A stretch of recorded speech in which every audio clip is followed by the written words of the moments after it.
When I first moved into the old apartment in Salem, I wasn't looking for anything special. I only wanted silence, a cheap rent, and a place where I could put my life back together. The building stood on Wicker Street, a narrow lane that never saw much sunlight. The trees around it were overgrown and leaned like tired old men, blocking whatever brightness tried to break through. The structure itself looked much older than the listing had shown. Its wooden frame was gray with age, its bricks darkened as if they had absorbed every whispered secret of the place. I arrived in the late afternoon, just as the wind started picking up. It carried the smell of old paper and cold rain. Standing near the entrance, I noticed something odd. The front door had deep scratch marks on it, as if someone had dragged long metal claws across the wood. I paused, thinking maybe it was vandalism, or maybe the neighborhood wasn't as calm as the landlord promised. But I pushed the thought aside. After everything I had gone through back home, this was still my best chance at starting over. Inside, the building felt colder than the air outside. The hallway lights were dim, flickering every few seconds. My footsteps echoed on the wooden floorboards, each step answering me like a distant knock. I checked the apartment number the landlord had texted me and moved up the creaky staircase. Apartment 3B. Before I even reached the door, I saw a thin slip of paper taped to it.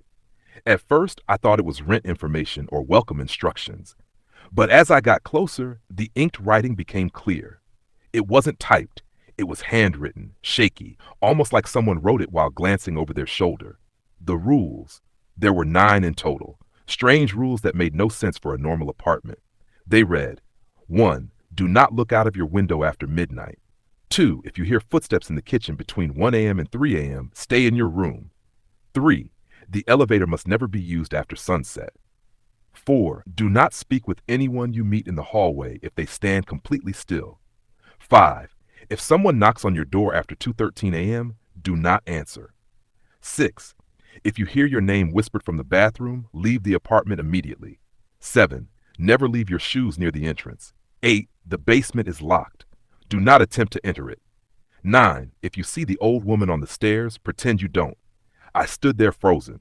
A joke, I thought. It had to be a joke by the previous tenant or someone trying to scare the newcomer. Still, the way the letters slanted felt almost desperate. I pulled the paper off and opened the door. Inside, the place wasn't bad. Dusty, yes, but spacious enough. There was a living area with a large window overlooking the dark street, a small kitchen, a bedroom with a built-in closet. Everything smelled faintly of old books. I set my boxes on the floor, trying to shake off the discomfort. Maybe the rules were part of some weird Salem tradition. The town had enough history and ghost stories to fill a library.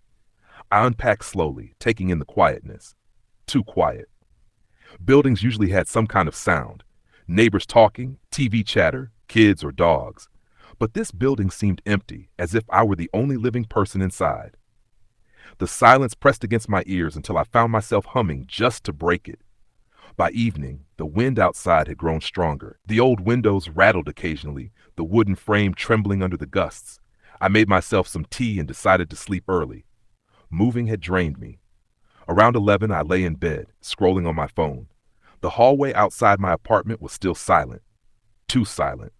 Even in the middle of the night, buildings usually breathe. Pipes groan, the fridge hums, the walls settle. But this place had a dead stillness that didn't feel natural. Just before midnight, I remembered the rules. Do not look out of your window after midnight. I laughed to myself. I had read enough paranormal stories to know this was classic horror nonsense. Yet, a part of me felt uneasy. Why that rule? Why midnight exactly? I turned on my side, facing away from the window. But as the minutes crawled by, the urge to peek grew stronger. I wanted to prove to myself that it meant nothing, that nothing would be there. At 12:03, giving in to irritation, I sat up and turned toward the window. I didn't even need to get out of bed to see it. A figure stood on the street below, directly facing my window. A man, tall, unmoving. He didn't sway with the wind. He didn't adjust his stance. He didn't even blink. At first, I thought it was a lamppost shadow or some trick of light, but the longer I stared, the more defined he became. His clothes were too dark to match the streetlight glow. His head was slightly tilted up, as if he were looking right at me. I felt my chest tighten. Maybe it was just someone walking home. Maybe he stopped to smoke. Maybe he wasn't even looking at me. But the stillness, that unnatural stillness, it wasn't human. I quickly pulled the curtain shut and lay down again, pretending I hadn't seen anything. It must be someone drunk, I told myself, or a prankster. But even after closing the curtains, I felt eyes on me. It took a long time to fall asleep. I woke to a soft noise, a tapping sound, rhythmic, light, like fingernails gently tapping wood. My eyes snapped open. The sound was coming from the window. Tap, tap, tap. I stayed frozen in bed, afraid to move. My throat dried up. I checked my phone. 2:47 a.m. Who would tap on a third-floor window at this hour? My heartbeat slammed against my ribs. I didn't want to look. I didn't dare. The rules said not to look after midnight. Maybe this was why. Maybe whatever had been standing outside now wanted to come closer. The tapping stopped. Silence swallowed the room. I stayed awake till dawn. When morning finally came, exhaustion hung on me like wet clothes. But the brightness made me feel foolish about being scared. I approached the window carefully and opened the curtains. Nothing there. But when I looked closely at the glass, I noticed something I couldn't explain. Small marks. 3 faint scratches near the bottom corner, as if someone had dragged something sharp across it. Too high for kids. Too deliberate to be random damage. A chill crept down my spine. I needed answers. So I decided to meet the neighbors. Maybe they would laugh at the rules and tell me the last tenant was weird or mentally unstable. But the hallway was empty as always. I knocked on the door across from mine. No response. I tried another. Silence. On the first floor, someone finally opened the door a crack. A middle-aged man with pale eyes looked at me. His expression was drained, as if he hadn't slept in years. "You're new," he said, voice flat. "Yes, apartment 3B. I just moved in yesterday." He stared at me for an uncomfortable amount of time. "You read the rules?" he asked. I felt my stomach drop. "Yeah, about those." "Follow them," he said, cutting me off. I opened my mouth to ask more, but he had already shut the door. The lock clicked twice. I walked back upstairs with more questions than before. What exactly was this place? Why did everyone seem scared? By evening, I was nervous again. Every sound made me jump. I didn't want a repeat of last night. Around 10 p.m., I decided to take a short walk outside to clear my mind. But as I reached the ground floor, I remembered rule number 3. The elevator must never be used after sunset. I stood in front of the elevator doors. They were slightly rusted, with a small dent near the bottom. They looked normal otherwise, but something about the silence behind them made me uneasy. Still, taking the stairs felt exhausting. Just as I reached for the elevator button, I heard a faint metallic creak from inside, as if something shifted or moved. Not machinery, something else. I stepped back immediately and forced myself to take the stairs. But before I could climb the first step, I heard a sound behind me. The elevator dinged. The doors slid open slowly, and from inside, darkness spilled out like smoke. No light, no interior panel glow, just pitch black emptiness. Yet I sensed movement inside, something breathing, slow, wet, heavy. My legs wouldn't move, then something inside the elevator shifted closer. Not footsteps, more like dragging, like something pulling itself forward. That snapped the paralysis. I rushed up the stairs, heart punching my ribs. I didn't stop running until I reached my apartment and slammed the door shut. As I leaned against it, trying to catch my breath, the building creaked around me. It felt alive, listening. I told myself I would leave tomorrow, break the lease, leave the rules and this cursed place behind. But just as I calmed down enough to think, there came a knock on my door. 3 slow taps. I froze. My phone screen lit up. 2:13 a.m., the exact time from rule number 5. Do not answer. But the knocking came again. And then a voice whispered from the other side of the door. A voice that sounded exactly like mine. "Let me in." When I heard my own voice whispering from behind the door, a hollow numbness spread through my body. I couldn't move. My hand hovered inches above the doorknob, trembling. I knew what the rules said, but hearing my own voice coming from the hallway was something my brain couldn't process. It wasn't just similar, it was perfect. Every tone, every breath, every tremble. The voice spoke again. "Please, open the door." A cold breath seemed to brush against my neck. The air inside my apartment thickened, as if the very walls leaned closer to listen. I forced myself to step back. My legs shook with every movement. The voice on the other side continued repeating the same line, each time sounding a little more desperate.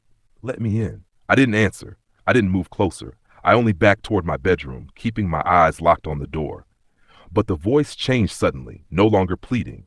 It lowered, stretched, scraped against an unnatural pitch. I know you hear me. A chill shot through my spine, then silence.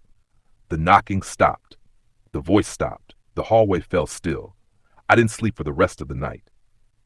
I sat in the farthest corner of my bedroom, knees pulled tight to my chest, waiting for dawn to come. Every creak of the building made my heart stutter. Every passing second felt like something was waiting just outside the door, listening to my breathing. When sunlight finally arrived, I stepped out cautiously. The apartment door looked normal, but when I bent down, I saw something that made my breath freeze. A shadowy smear near the bottom edge of the door, as if something with damp fingers had pressed there, trying to grip its way inside. I didn't touch it. I went straight to the kitchen sink and splashed cold water on my face. I needed clarity, a plan, anything but this choking fear. I couldn't keep staying here. The rules weren't warning signs, they were survival instructions. I picked my phone up and called the landlord. No answer. I called again, straight to voicemail. Then I checked the building's listing online, hoping to find a management number.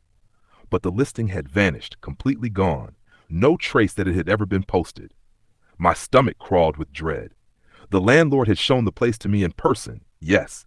But thinking back, something about him had been off. His cold eyes, his rushed tone, how he almost pushed the keys into my hand and walked away without any paperwork. At the time, I was too tired to question it. Now, it looked like a nightmare waiting to unfold.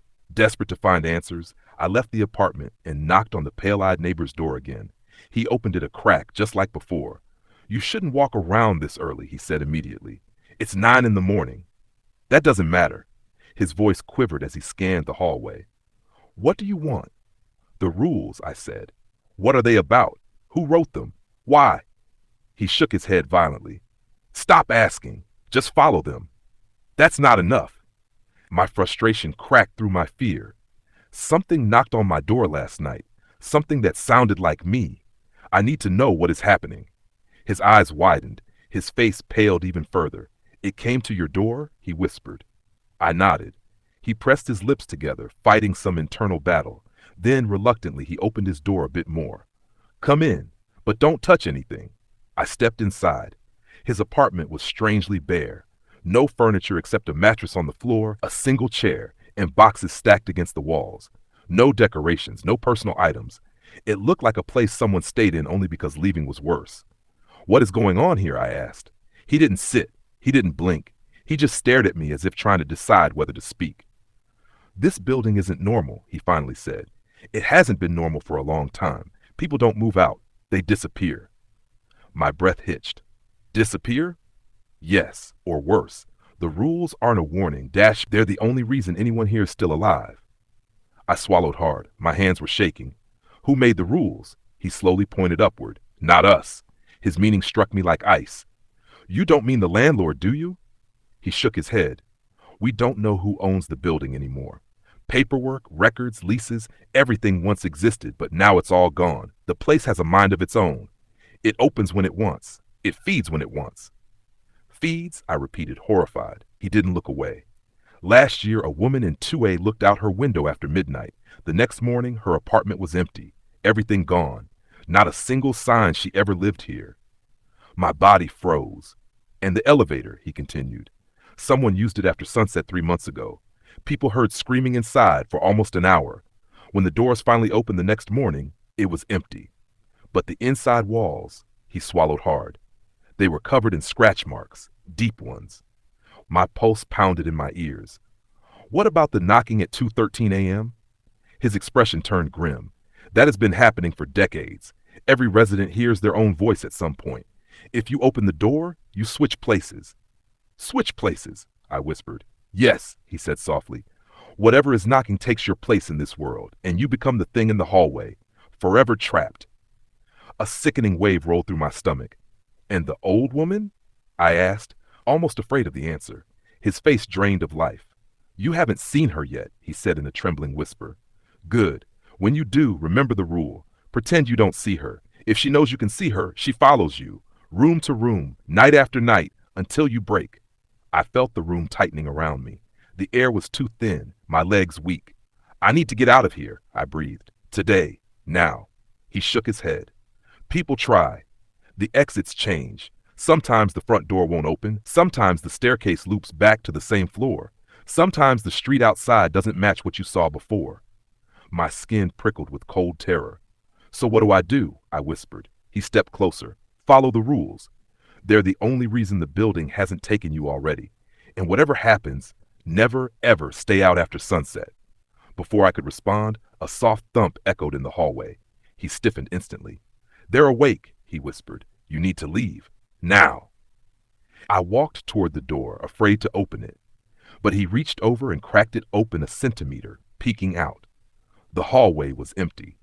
Hurry. I slipped out quickly and hurried upstairs to my apartment. Every creak of the floorboards felt like something creeping just behind me. I closed and locked my door, sliding the chain in place. For a moment, I leaned against the wood, trying to calm my ragged breathing. Then something moved in the corner of my eye. I turned toward the bedroom door. It was open, wide open. I had left it closed. My heart dropped. The bedroom felt darker than the rest of the apartment. Shadows pooled along the floor like thick liquid. I slowly stepped forward, holding my breath. Then I heard it, a whisper, not from behind me, from inside the room. A faint, raspy voice breathed out my name, slowly, carefully, like someone tasting each letter. I felt a tremor run through me. The bathroom door inside the bedroom creaked open by itself, and from that darkness came a soft, slithering sound. Rule number 6 echoed in my mind like a scream. If you hear your name whispered from the bathroom, leave the apartment immediately. I stumbled backward, grabbing my keys with shaking hands. As I reached for the doorknob, something moved inside the bathroom. A shape, a shadow. A long arm stretching out into the dim bedroom. The whisper grew louder. My name? Spoken in a voice that wasn't quite human. I yanked the apartment door open and ran into the hallway. I didn't look back. I didn't slow down. My heartbeat roared in my ears as I sprinted down the stairs and out of the building. When I reached the street, the cold air slammed into my lungs. I kept running until I reached the other side of Wicker Street, where the shadows seemed less heavy. Only when I stopped did I dare turn around. The building stood silent, still, watching. And in one of the third-floor windows, my window, I saw a shape standing behind the glass, tall, motionless, staring down at me. I stood on the opposite sidewalk, staring up at the figure behind my window. It didn't move. It didn't tilt its head.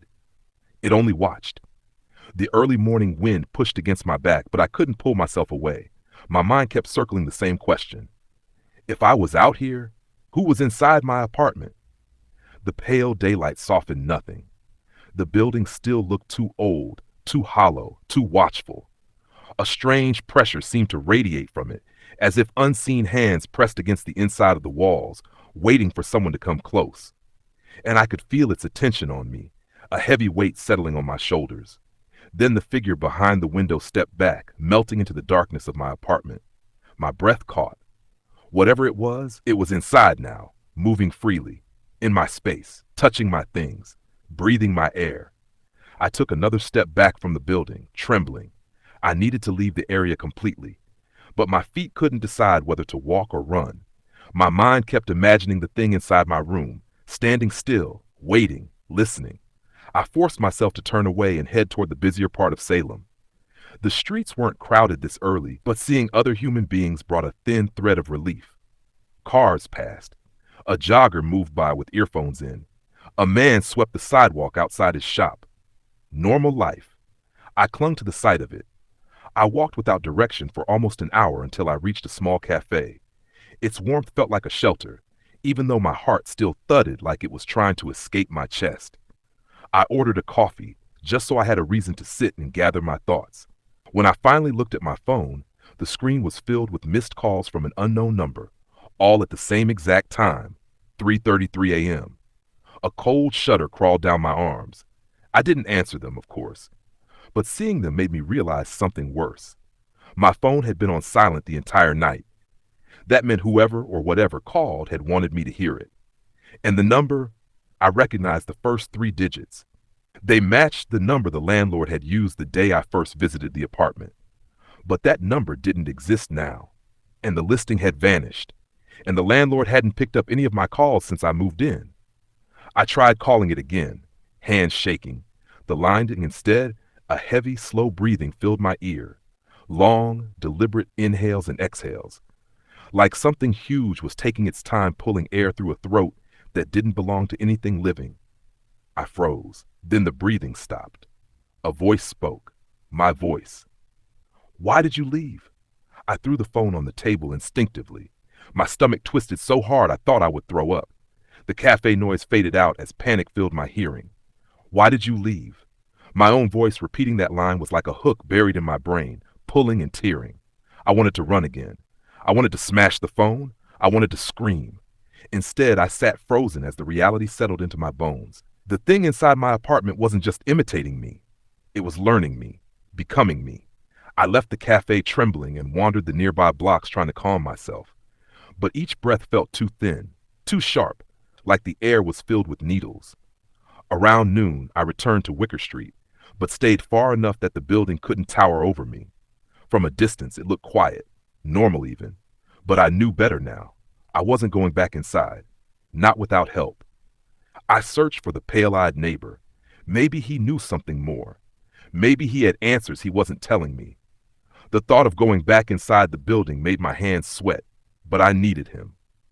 Wicker Street's cold air pushed against me as I walked up the cracked sidewalk, each step louder than it should have been. As I reached the entrance, the front door creaked slightly. Not from wind, but like something had touched it from the inside. I stepped back. The door slowly shut itself. No one visible. The building seemed to exhale. I knew then that the structure itself was aware of me returning. A predator watching prey circle the edge of its lair. I wasn't stepping inside, not yet. I circled around to the side of the building. A narrow alley separated it from the next property. Trash cans, damp leaves, and shadow. Near the back, a basement door sat locked with a thick chain. Rule 8 flashed in my mind. The basement is locked. Do not attempt to enter it. Why the strongest rule? Why locked with a chain that looked new? Why did someone refresh a lock on a door nobody was supposed to touch? I took a step closer. A soft sound drifted from the cracks of the basement door, a dragging sound, slow, hushed, and wet, like something enormous was moving across concrete. I stepped back immediately, heart thundering. Whatever was in there was better left inside. Footsteps echoed behind me. My body froze. Someone was walking down the side alley. Slow, heavy, but steady. I didn't turn. I didn't breathe. The narrow alley meant whoever or whatever was approaching was only feet behind me now. My breath grew shallow. A memory slammed into my mind. Rule 4. Do not speak with anyone you meet in the hallway if they stand completely still. But this was outside, not the hallway. Did the rule count here? The footsteps stopped inches behind me. Silence pressed in. I slowly turned around, afraid of what I might see. A man stood there. At least it looked like a man. He wore old clothes that hung off his frame like wet paper. His face was pale, almost gray. His eyes, they were unfocused, staring at nothing. And he stood perfectly still, as if frozen in time. Yet moments ago I had heard footsteps. He shouldn't have been able to move. "Sir?" I whispered. He didn't blink, didn't breathe, didn't sway with the wind. His jaw suddenly unhinged slightly, just a small crack, but enough to show his teeth. Yellow. Too many. Then, extremely slowly, his head began to tilt, like the motion belonged to someone trying to imitate the living and failing. I stepped back. My shoe bumped against something. When I looked down, my heart stopped. A single black shoe lay near the basement door. But I wasn't wearing black shoes. Rule 7 echoed in my mind. Never leave your shoes near the entrance. My throat closed. The man in the alley didn't move toward me. Instead, he mirrored my steps backward, like a reflection in a broken mirror. A sickening realization punched through me. He wasn't a person. He was the reflection of someone who hadn't followed the rules. I stumbled out of the alley and ran back toward the street, gasping for air. When I reached the front of the building again, the pale-eyed neighbor was standing outside, scanning the surroundings like he'd been waiting for me. When he saw my expression, he sighed with a hopeless acceptance. "You've seen another one," he said. I nodded, still trembling. "They're everywhere in this building," he said softly. "Trapped. Copies. Leftovers. Copies, I whispered. He looked at me with raw fear in his eyes. When someone breaks a rule, the building creates a version of them, a version that stays here. Forever. A cold dread settled into my bones. What happens to the real person? I asked. He swallowed. No one knows. But the copies, they wander. They wait. They take the place of the next unlucky resident. I shakily pointed toward my window. There's someone in my apartment, I said, standing behind the curtain. He looked up. His face turned grave. It's already started merging with you, he whispered. My blood ran cold. What does that mean? I demanded. It means your time is running out, and once the building finishes making its version of you, the real you won't be needed anymore. A tight silence stretched between us. What do I do? I whispered. He glanced around, fear creeping across his face. Then he leaned closer. There's one more rule, one that wasn't on your paper. My heart skipped. Why not? Because knowing it makes things worse. His voice dropped to a tremble. But you need it now.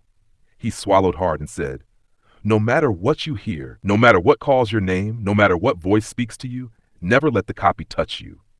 I stared at him, unable to breathe. And if it does, I whispered, his eyes filled with terror, then you become it. Something moved behind one of the windows, a silhouette, slow, watching us talk.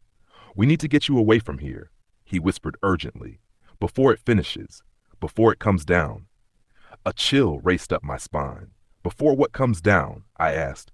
He looked toward the stairwell window. The old woman. The old woman comes down. When the pale-eyed neighbor said her name, a coldness spread through my chest so deep it felt like my heart stopped beating. The street suddenly seemed quieter. Even the distant noise of traffic faded, as if the city itself withdrew from what he had just spoken into existence. I looked toward the stairwell window he was staring at. It was dark inside, even though daylight should have lit every part of the building. Something shadowy moved just beyond the glass, slow, deliberate, like someone dragging their hand along the walls while they walked. My throat tightened. You said the old woman? I whispered. He nodded, his face pale. She knows you left. She always knows. Fear bloomed through me like a spreading stain. What does she want? He shook his head. She doesn't want anything. She just sees. And if she sees you seeing her, she comes down the stairs until she reaches your floor. She doesn't stop. The window darkened for a moment. Something had paused behind it, watching. I took a slow, trembling step back from the building. We have to move, he whispered urgently. We can't stand here. She'll reach the lobby. Where do we go? I asked, my voice breaking.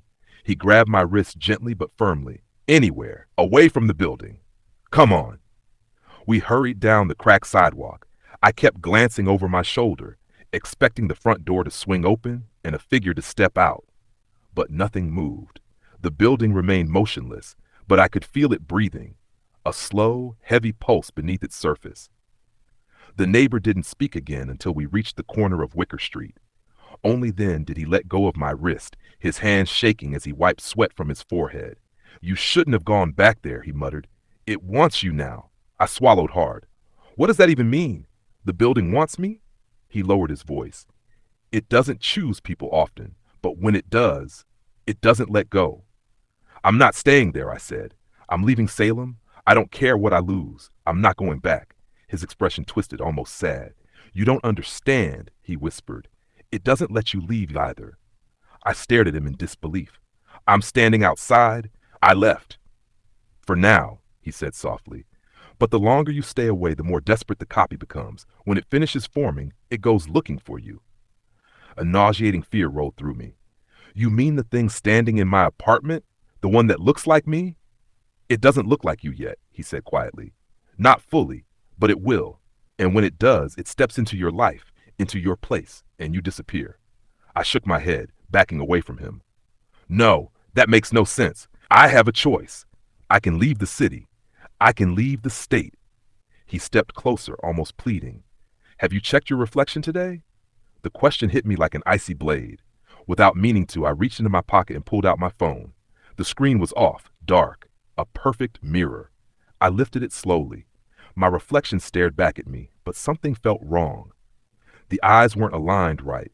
The left one sat just slightly lower, like the face was struggling to mimic me. And my reflection's lips curved upward into the faintest smile, even though I wasn't smiling at all. I dropped the phone onto the sidewalk. No, I whispered. No, that's not real. The neighbor crouched and picked the phone up for me, looking around nervously. It's already started, he said. Your reflection shouldn't look different. It means the copy is trying to replace you. I staggered backward until my spine hit a street pole. My limbs felt cold, heavy, disconnected. What do? I asked. There's only one thing that can stop the process, he whispered. I looked at him desperately. Tell me. You have to confront it. My skin prickled all over. Go back inside? My voice cracked. Are you insane? Not inside, he said. Not alone. Not at night. But you can't run from it. The more you run, the more it becomes you. I felt faint. Then what? We need to talk to someone who knows the building better than I do. I frowned. Who? He hesitated, eyes flicking toward the building as if afraid it might hear him. The old tenant, he whispered. The one who lived in your apartment before you. My breath hitched. Where is he? In the woods, he said. He left 5 years ago. Or tried to. He's the only one who ever managed to get out of the building without disappearing. Why didn't he warn anyone? He tried, the neighbor said softly. No one believed him. And you know where he is? Yes, but reaching him won't be easy. He glanced at the sky. And we don't have much time. I felt a presence then, a prickling on the back of my neck. I turned slowly toward the building. Behind one of the stairwell windows, something moved again. A shape, hunched, thin, slowly descending a step. The old woman? Her silhouette was unmistakable. Bent spine, long hair hanging like wet threads, one hand dragging along the railing. Step by step she descended, even though no living person moved that slowly. I felt gravity pull me backward, like my body wanted to run on its own. She's coming down, the neighbor whispered. She knows you saw her. I didn't see her face, I whispered. Does that count? That doesn't matter, he said. She knows your gaze touched her. That's enough. Each shadowy movement behind the window made my stomach twist. Something wrong lived in her posture. Her presence felt older than the building itself. A remnant of the place. Why is she coming? I whispered. To take back what she thinks belongs to the building, he answered. Anyone who sees her becomes marked. My voice trembled. Marked for what? For replacement. The word echoed through me like a cold bell. We need to go, he said suddenly. Right now. We walked fast, too fast to be casual, but not fast enough to draw attention. The sun lowered slightly, but the air felt colder. Shadows stretched across the pavement as if reaching for our heels. When we reached a busier area, I finally found my voice again. Where does this old tenant live? I asked. Near the old forest line, past Crane Road, he said. He built a cabin there, barely speaks to anyone anymore. And he'll know how to stop this? If anyone does, it's him. Before I could ask anything else, a strange sound drifted through the air. A rhythmic tapping, soft and hollow. Tap! Tap! Tap! I turned. Across the street, in the reflection of a storefront window, I saw something that made my heart lurch violently. My reflection wasn't standing where I was. It was closer, its face pressed against the inside of the glass. Smiling, wide, unnatural. My reflection lifted its hand in the mirror, but my real hand didn't move. Tap, tap, tap. The tapping came from inside the glass. I stumbled back, almost falling into the road. Cars honked. Someone shouted. But all I heard was that tapping. The neighbor grabbed my arm. Don't look at it, he hissed. It knows where you are now. It's getting stronger. What does it want? I choked out. It wants you to break, he whispered. Because the moment you lose control, it can cross. My body shook with terror. How much time do I have? I whispered. He looked at me with deep sorrow. Hours, he said. Maybe less. A coldness like drowning filled my chest. But if we find the old tenant before sunset, he said, we might still save you. I forced myself to breathe. Then let's go. He nodded, nervously checking behind us as we hurried away from the city center and toward the direction of Crane Road. But as we walked, I couldn't stop the feeling that something was following, not from behind, from the reflections in every window we passed, and each one showed the same thing, my copy, getting closer. The night of the red corridor. I had spent enough nights in the apartment to grow familiar with its breathing, because that's what it felt like. Every wall exhaled, every corner inhaled, as if the entire building was a single sleeping creature, and I was trapped inside its ribs. The strange rules that once felt like odd warnings had now become daily survival steps. And even then, I constantly felt I was one mistake away from being dragged into something I couldn't escape. That night began with a different kind of silence, a heavy, swollen silence that felt like fog sitting inside my ears. The street outside was usually full of low, distant traffic, footsteps from the tenants upstairs, faint laughter from nearby houses. But that night, Salem felt empty, like the whole world had stepped back and left me standing alone. Around midnight, the scratching behind the walls began again. But this time, it wasn't from one direction. It came from everywhere, above me, under the floor, behind the headboard of my bed, even inside the wardrobe. Soft, deliberate scratches, as if fingers were searching for a weak spot to break through. I sat up in bed instantly, my breath stuck in my throat.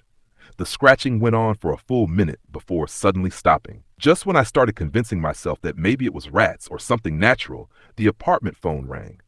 The apartment phone that had never rung before. For a moment, I stared at the old rotary phone sitting on the wall near the kitchen. It had no caller ID, no modern wiring, no reason to be working. It had been dead since the day I moved in. But now it rang, loud enough to echo down the hall. I didn't want to go near it, but something tugged at me. Not curiosity, but dread. The kind that whispered, "You must pick up or something worse will happen." So I walked toward it, every step feeling heavier than the last. I lifted the receiver slowly. At first, there was nothing. Then I heard slow breathing. A woman's breathing. "Hello?" I whispered. The breathing grew sharper, almost panicked. "Why are you still there?" A trembling woman's voice asked. "You were supposed to leave tonight." The words hit me in the chest like a cold wind. "Who is this?" I asked. "You don't have time," she whispered urgently. "He's awake. He's been waiting for you. You didn't obey Rule 9. Now the corridor will turn red. When that happens, don't look at him, whatever you do." My skin crawled. "Who is he?" I asked. Her breath suddenly stopped. For a second, I thought the call dropped. Then she whispered in a trembling voice, "You'll know him by the sound of your own name, coming from behind you." The phone clicked and the line went dead. I didn't move. I didn't breathe. I just stared at the receiver still hanging in my hand. My heart pounded like it was trying to escape my chest. That's when the lights flickered. Once, twice. Then the entire apartment's lights shut off completely. The darkness was thick, almost physical. I could feel it pressing against my skin. I backed away from the phone, one hand sliding across the wall to keep myself steady. Then I noticed something, a faint red glow, coming from under the door leading to the hallway. My heart froze. Rule 9. I rushed to the piece of paper still pinned to the refrigerator. My fingers shook as I read the rule again. Rule 9. If the hallway lights ever turn red, lock your door, sit in the darkest corner, and stay absolutely silent. Do not open the door. Do not look at the hallway.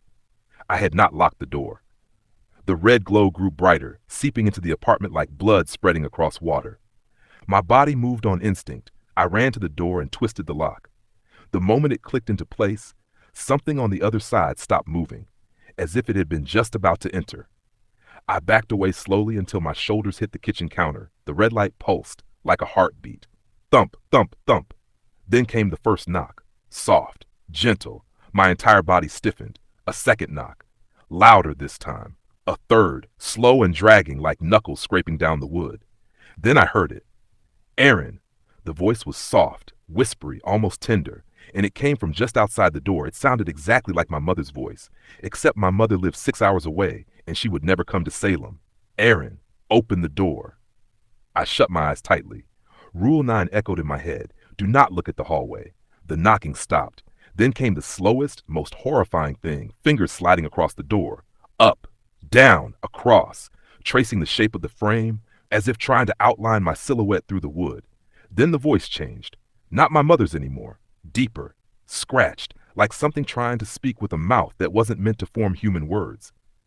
"Aaron, turn around." My back pressed against the kitchen counter. My legs trembled so badly I felt like they would collapse beneath me. The red light brightened again, bleeding through the cracks of the door. Then I heard footsteps in the hallway. Heavy footsteps. Slow, dragging footsteps that scraped along the old wooden floor. They stopped right outside. Silence. Then the voice spoke again, this time right behind the door, inches from me. I can smell your fear. My knees buckled. I slid down to the floor, pressing both hands over my mouth to stop myself from making any sound. Then the strangest thing happened. The door handle turned. It twisted slowly, deliberately, all the way down, as if something on the other side was testing it. Testing the lock. Testing my obedience. It held there for a long moment. Then a gust of cold air seeped through the bottom of the door, cold enough to sting my skin. A shadow moved outside the door. I could see it clearly through the gap under the frame. A shape that wasn't human. A shape too tall, too thin, too twisted. I forced myself to crawl to the darkest corner of the apartment where the living room met the wall. I hugged my knees to my chest, closed my eyes, and stayed completely still. The red glow pulsed again. Then finally the footsteps moved away. One step, another. Slow, reluctant. Like whatever was out there wasn't done with me. Just waiting. Waiting for me to break a rule. After what felt like an eternity, the red glow slowly faded. The lights flickered back on, and the hallway fell silent again. I stayed in that corner for 10 full minutes before gathering enough courage to approach the door.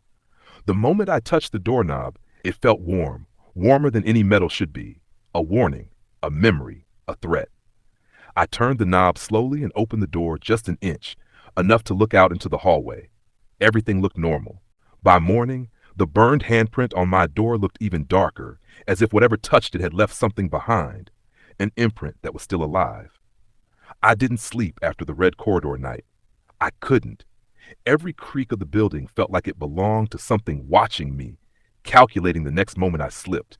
The worst part, the rules didn't mention anything about what to do after surviving the red hallway. I kept pacing the apartment, trying to steady my breathing. But everything inside felt wrong. The air tasted metallic like rust and old blood. The wallpaper near the bedroom had begun peeling off in long strips. I noticed something under the peeling surface, dark smears that looked suspiciously like fingerprints. Around noon, I heard something shatter in the kitchen. I rushed there, expecting a glass to have fallen. Instead, all the cabinet doors were open, every single one. And inside each empty shelf, carved into the wood, was the same message. Stop staying, stop staying, stop staying, over and over like a desperate plea. My hands shook. This wasn't the same entity from the hallway. This felt like someone or something trying to warn me, and that terrified me even more.